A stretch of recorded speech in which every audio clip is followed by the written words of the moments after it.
नमस्कार दर्शक बंधु खूब शीघ्र यही दिन मिलवा जाऊँगी पीएम किसान योजनार आगामी किस्ती तेज आसतु संपूर्ण वीडियो देखु जहाँफल आपने सबकि टेक्निक खबर जानीपर तेज वीडियो को आग को देखा पूर्व आम चैनल टी जो मैंने नुआ कर दयाकोरी से आम चैनल टी सब्सक्राइब कर रखु तब चलते डेरी करवानी आज वीडियो स्टार्ट करवा। प्रधानमंत्री किसान सम्मान निधि योजनार 21तम किस्ती नवेम्बर प्रथम सप्ताह जारी होबार आशा कराଯାଉଛି किंतु केउ तारीख रे मिलिबो आसंतो जानिबा।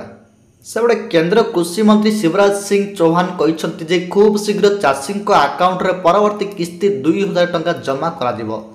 देय विलंब एड़ाइबा पई समस्त राज्य सरकार को आधार शेडिंग ई-केवाईसी एवं अन्यान्य आवश्यक औपचारिकता यथाशीघ्र समाप्त करने को अनुरोध कर खूब शीघ्र मिलवा जाऊँगी पीएम किसान योजनार आगामी किस्ती। दर्शक बंधु जदि आम तारीख कथा कहवाक गले नवेम्बर मास 5 तारीख दिन आगामी किस्ती मिलवा जाऊँगी। किसी राज्य पूर्व 21तम किस्ती पाई सारी किंतु आम राज्य सहित अनेक किसी राज्य अच्छा जो मैंने एवं पर्यंत 21तम किस्ती पाई ना तेणु यह दृष्टि रखी प्रधानमंत्री नरेंद्र मोदी पीएम किसान योजनार 21तम किस्ती नवेम्बर मास प्रथम सप्ताह घोषणा करिसेंती। तबे दर्शक बंधु वीडियोटी जदि इनफॉर्मेटिव होता है अधिक लोक शेयर करूँ जहाँफल से जानी पारे।